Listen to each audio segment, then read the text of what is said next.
Welcome back into the MGM Grand Casino. We're getting ready for Tyson Fury and Deontay Wilder, the rematch of their heavyweight championship fight from December of 2018. I'm Stan Verrett, along with former light heavyweight champion Andre Ward. A bit of news, Andre, that we saw on Thursday. No face-off. The Nevada Athletic Commission saying it's in the best interest of the health and safety of the fighters to not have them square off after they pushed and shoved on Wednesday. What do you think of that decision? I think Bob Bennett, commissioner, just wants to play it safe. A lot of money on the line, a lot of build-up, a lot of attention on Las Vegas and on this fight. So they don't want to have any mess-ups on their watch. I understand it. That being said, I think those guys will be okay. They're not going to mess their own money up. Right. Trust me. But you know what? It clears up any misconception about whether or not that was real. Yeah. Because the Nevada Athletic Commission believes that the animosity between them was real. Well, here's the reality. The words that were spoken in the press conference, those were real. Yeah. Maybe even some of the pushing and shoving, but those guys are not going to cross a line where punches are thrown, fines are levied, or where the fight gets canceled or something bad happens because somebody's injured. Those guys are a lot smarter than that. The other bit of news is Tyson Fury continuing his claim that he's going to come in at 270 pounds. He said that in the fighters' meetings with reporters on Thursday. What will that tell you if he actually steps on that scale and he's 270? I think that's going to tell us everything we need to know. 270 means that Tyson Fury is going to toe the line and he's going to attack Deontay Wilder a lot more than he did in the first fight. It's hard to dance for 12 rounds. It's hard to move and be defensive when you're that big. When the first fight, Tyson Fury was 256.5. If he's on the lighter side, around that same weight as he was the first time around, I think we're going to have a Tyson Fury that's boxing just like he did in the first fight. If he is 270, how does it affect the strategy for Deontay Wilder? Well, the only way it can affect Deontay Wilder is if Deontay Wilder allows the bigger man to lean on him inside, push him back, and start to rough him up. That'll start to wear a fighter down a lot quicker than it would if he didn't do that. If Wilder's smart, if Fury comes in that heavy, really he should look at it like Fury's a bigger target and just be disciplined, be patient like he tells us he's going to, use that long range, and just don't let Fury tie you up as much as he would like. Don't let him lean on you. Keep the distance. Isn't it an attempt?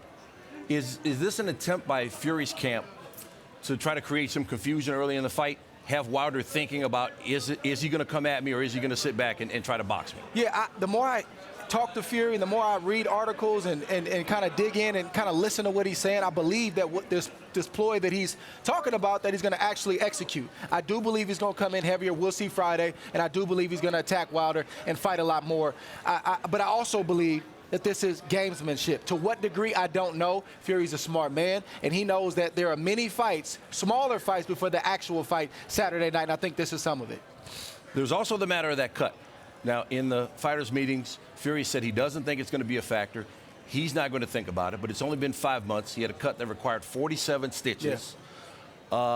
It has to be in the back of his mind, doesn't it, protecting it? Yeah, but, great fighters are able to compartmentalize things that could potentially happen. I mean, we're in a brutal sport where you could possibly lose your life, God forbid. So for a fighter to be able to compartmentalize that, he certainly can compartmentalize having a bad cut. But the reality is it was a bad cut. If that cut gets hit in the right spot, it will open up. But he's got one of the best cut men in the business, Jacob Stitch Duran, who was my cut man for many, many years, and he's still one of the best in the business, so he's in good hands.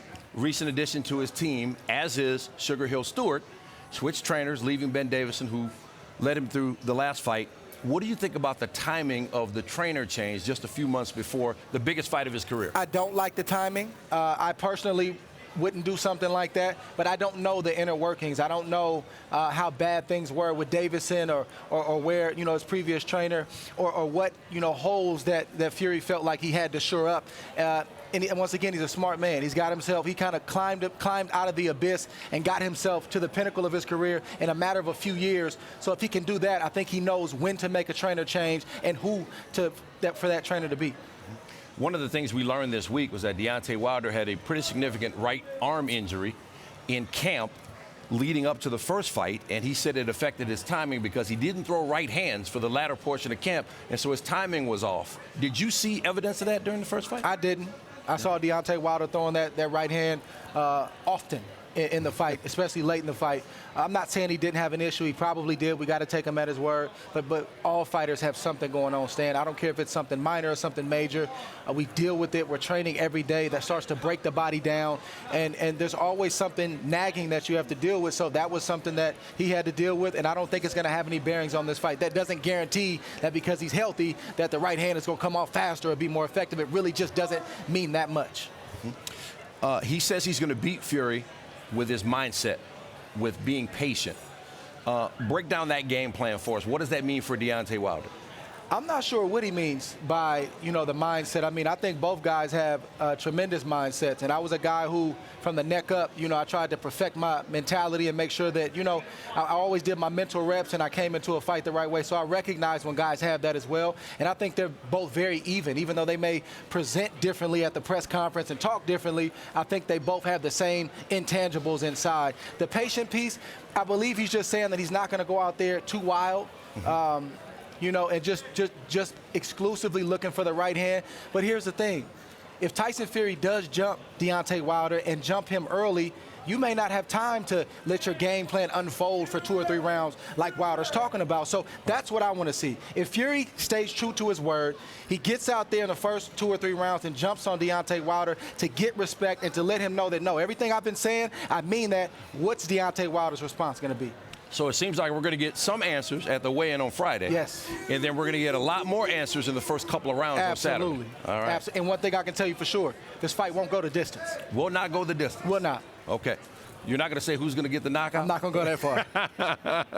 All right. You will have to wait and tune in with the rest of us. ESPN pay-per-view Wilder Fury 2, unfinished business, going to be settled here Saturday night at the MGM Grand. Trey, always good talking to you, my man. Stan. All right.